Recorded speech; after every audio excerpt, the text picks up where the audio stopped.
আজি মই আপোনালোকক ফাৰ্মা ব্যৱহাৰ কৰি ব্লাউজ কাটিং এটা কৰি দেখাবলৈ লৈছোঁ। কাপোৰখন এনেকৈ দুজাপ কৰি ল'ব আৰু যিটো বন্ধ ছাইড থাকে সেই বন্ধ ছাইডটো নিজৰ গাফালে দি ল'ব। প্ৰথমে এতিয়া পিঠিৰ ছাইডটো আঁকি লৈছোঁ।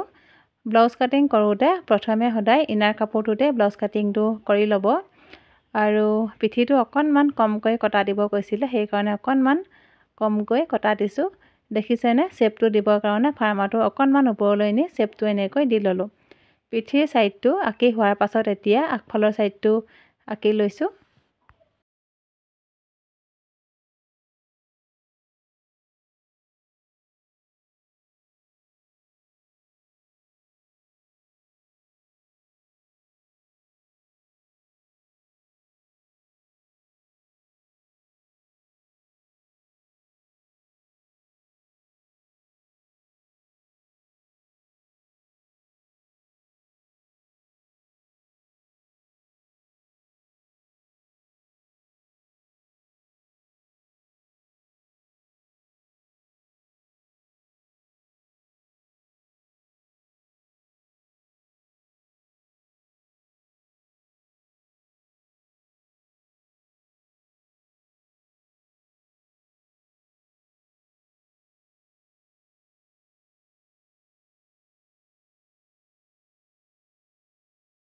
ইনাৰ কাপোৰটোত ব্লাউজ কাটিংটো কৰি হোৱাৰ পাছত এতিয়া চিধা ছাইডটোত এনেকৈ চিন এটা দি লৈছোঁ, যাতে ব্লাউজ কাটিংটো কৰিবলৈ অসুবিধা নহয়।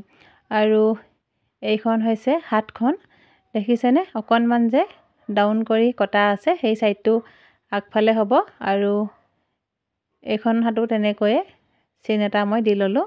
এতিয়া চাওক, ব্লাউজ পিচটোৰ ওপৰত গোটেইকেইটা পিচ এনেকৈ পাৰি ল'লোঁ। আপোনালোকেও ব্লাউজ কাটিংটো কৰোঁতে প্ৰথমে এনেকৈয়ে ইনাৰ কাপোৰটো ব্লাউজ পিচটোৰ ওপৰত পাৰি চাই ল'ব। কেতিয়াবা কাপোৰটো নুজুৰিব পাৰে যে, সেইকাৰণে এনেকৈয়ে কাটিব আৰু ব্লাউজ কাটিংটো কৰি ল'লোঁ।